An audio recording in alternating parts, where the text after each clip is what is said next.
اب دیکھیے ہم کھڑے کہاں ہیں۔ ہمارے دین نے دو آدمیوں کے جوڑنے کے لیے اس عمل کی، اس فعل کی اجازت دی، لیکن ہم دو کو توڑنے کے لیے جھوٹ بول رہے ہوتے ہیں۔ ایک کو کہا کہ اس نے یہ کہا، اس نے ایک نے کہا اس کو یہ کہا، حالانکہ یہاں جھوٹ بول سکتے ہیں ان کو جوڑنے کے لیے۔ تو یہ ہے ہمارے رویے۔ جب میں کہتا ہوں الہی میرے احوال دے، حکم ہوتا ہے اپنا نامہ اعمال دے۔ آج ہم کہتے ہیں اللہ کی رحمتیں ہمارے اوپر کیوں نہیں برستی؟ آج جو کچھ ہو رہا ہے، جو ملک میں چل رہا ہے، یہ میں کل بھی جمعۃ المبارک میں، کل یا پرسوں تھا، کل جمعہ تھا نا، تو میں نے کہا تھا کئی رنگوں کی مارشل لائیں آ جائیں، کئی رنگوں کی جمہوریت آ جائیں، آپ کہیں سے کوئی نظام لے کر آئے، تمہارے دردوں کا مطابق نہیں، ہم جھوٹ چھوڑنے کے لیے تیار نہیں۔ تو کیسے ہوگا؟ کس طرح ہوگا جب ہم جھوٹ چھوڑنے کے لیے تیار ہی نہیں ہیں، 2 نمبر مال بیچنے سے باز ہی آنے کے لیے تیار نہیں ہے، تو آپ کے درد کا میرے درد کا کوئی ملاوا نہیں۔ لیکن اگر ہم سچائی کو شعار بنا لیتے ہیں، اگر ہم دیانت کو شعار بنا لیتے ہیں، اوپر سے بھی رحمتیں اترے گی، نیچے سے بھی رحمتیں اترے گی۔ اور اگر ہمارا شعار یہ نہیں ہے، تو اللہ تعالیٰ فرماتا ہے وہ اس بات پہ قادر ہے کہ تمہارے اوپر سے بھی عذاب نازل کرے، تمہارے نیچے سے بھی عذاب نازل کرے۔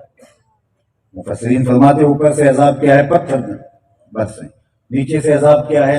زلزلے آئیں۔ اوپر کا عذاب کیا ہے کہ آسمان سے بے موسمی بارشیں ہوں، نیچے کا عذاب کیا ہے کہ زمین بنجر ہو جائے، فصل دینا چھوڑ جائے۔ لیکن حضرت عبداللہ ابن عباس رضی اللہ تعالیٰ عنہ رئیس المفسرین فرماتے ہیں اوپر کا عذاب یہ ہے تمہارے حکمران نااہل اور ظالم ہوں، اور نیچے کا عذاب یہ ہے تمہارے ماتحت خائن ہوں، تمہاری اولادیں نافرمان ہوں۔ یہ نیچے کا عذاب ہے، اور اوپر کا عذاب تمہارے اوپر جو مسلط کیے گئے حکمران وہ نااہل ہیں۔ کیا ہم ان عذابوں میں مبتلا نہیں ہیں؟ جب میں کہتا ہوں الہی میرے احوال دیکھ، حکم ہوتا ہے اپنا نامہ اعمال دیکھ، تو اپنے اندر اتر کے دیکھیں۔ میں آپ سے ایک بات کرتا ہوں، سادہ سی بات ہے، یہ میرے سامنے جتنے لوگ بیٹھے ہیں اللہ کے فضل سے بہت لوگ بیٹھے ہیں، بہت بڑا اجتماع ہے، لیکن یہ سارا چیچا وطنی تو نہیں ہے۔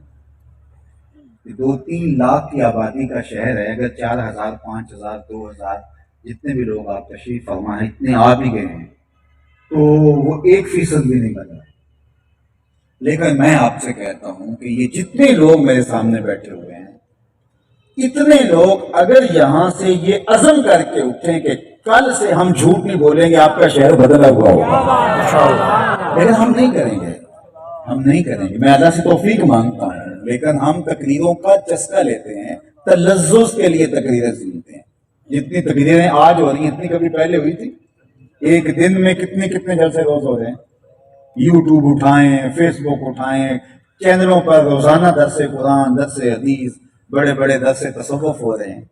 لیکن اقبال نے کہا تھا دل مسلمان ہے تیرا نہ میرا، تو بھی نمازی میں بھی نمازی، جہاں کھڑے تھے وہیں کھڑے ہیں۔ زندگیاں گزر گئی، 70-80 سال عمر بیت گئی، لیکن ہم جھوٹ کے خوگر ہیں، سچ بولنے کی عادت ہی نہیں۔ تو کرتے رہے، زندگی گزارتے رہے، جلسے بھی پڑھتے رہے، عمرے بھی کرتے رہے، طواف بھی کرتے رہے، حج بھی کرتے رہے، لیکن کریں گے ہم وہی جو ہم چاہیں گے۔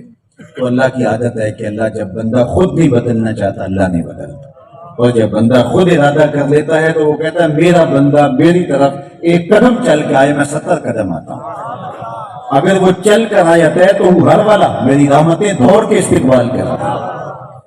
لیکن اگر ہم خود بدلنا چاہیں تو میں سمجھتا ہوں اتنے لوگ جو بیٹھے ہیں یہ لاکھوں نہیں ہیں، چند ہزار ہوں گے، اور یہ لاکھوں کا شہر ہے۔ اتنے لوگ اگر فیصلہ کرتے ہیں کل سے 2 نمبر مال نہیں بیچیں گے، کل سے جھوٹ نہیں بولیں گے، کل سے کسی سے فراڈ نہیں کریں گے، لیجیے آپ کا شہر کل ہی بدل گیا۔ جو ہم کہتے ہیں السلام علیکم، اس کا کیا مطلب ہے؟ تحیت المسلم، جب ہم کسی کو کہتے ہیں السلام علیکم تو اس کا کیا مطلب ہے؟ ضمانت دیتے ہیں اس کو کہ میری جانب سے بے فکر ہو جا، میں تجھے سلامتی کی ضمانت دیتا ہوں۔ السلام علیکم، میری طرف سے تیرا مال، تیری جان، تیری اولاد، تیری آبرو، تیری عزت میری جانب سے محفوظ، بے فکر ہو جائے۔ اور وہ آگے سے کیا کہتا ہے؟ وعلیکم السلام، میرے بھائی اگر تیرے یہ جذبات ہیں تو لے پھر میری جانب سے تو بے فکر ہو جائے۔ وعلیکم السلام، میں تجھے ضمانت دیتا ہوں سلامتی کی۔ حضور نے ہمیں افش السلام، سلام کو عام کرو۔ جب تم ایک دوسرے کو ضمانت دو، میں اگر یہاں ممبر میں بیٹھ کے کہوں آپ کو کہ میں آپ کو ضمانت دیتا ہوں السلام علیکم اور آپ مجھے کہتے تو آپ کیسے مجھے نقصان پہنچا سکتے ہیں؟ ہارون الرشید کے دربار میں ایک قیدی لایا گیا اور وہ آتے کہتا السلام علیکم. ہارون الرشید نے کہا وعلیکم السلام. تو کہا کہ یہ کون ہے؟ کہا اس کی آخری خواہش تھی، اس کو پھانسی دینے لگے تھے، اس کی آخری خواہش تھی کہ میں بادشاہ کو ملنا چاہتا ہوں. تو آخری خواہش پوری کرتی ہے. تو بادشاہ نے کہا لے جاؤ اس کو پھانسی دو. جلاد جب لے جانے لگے تو اس نے جلادوں کو کہا کہ تم مجھے پھانسی نہیں دے سکتے. کہا کیوں؟ کہا بادشاہ نے مجھے امان دی. کہا بادشاہ نے کہا امان دی؟ کہا بادشاہ نے کہا نہیں وعلیکم السلام. تو جب یہ کہہ دیا تو کیسے وہ مجھے قتل کر سکتے؟ تو ہارون رشید ہنسنے لگا. کہا بات تو اس نے ٹھیک کی. تو جب ہم ایک دوسرے کو کہتے ہیں السلام علیکم اور بعد میں انگلیاں گنے تو وہ بھی پوریاں نہ ہوں تو صاحب پھر ہم سلام نہیں کہہ رہے، ہم دھوکہ کر رہے ہیں، ہم فراڈ کر رہے ہیں. السلام علیکم کا مطلب یہ ہے کہ میں ضمانت دیتا ہوں کہ میرے بھائی میری جانب سے تو بے فکر ہو جائے. اور وہ کہتا ہے وعلیکم السلام میری جانب سے تو بے فکر ہو جائے. اور میرے حضور نے فرمایا سلامتی پھیلاؤ، افشوا السلام. جب سلامتی پھیلے گی کتنا صالح معاشرہ پیدا ہو، کتنا خوبصورت معاشرہ پیدا ہو. اللہ اکبر. پھر رات کو 3 بار اٹھ کے تالے چیک نہیں کرنے پڑیں گے کہ باہر کا دروازہ کھلا تو نہیں رہ گیا.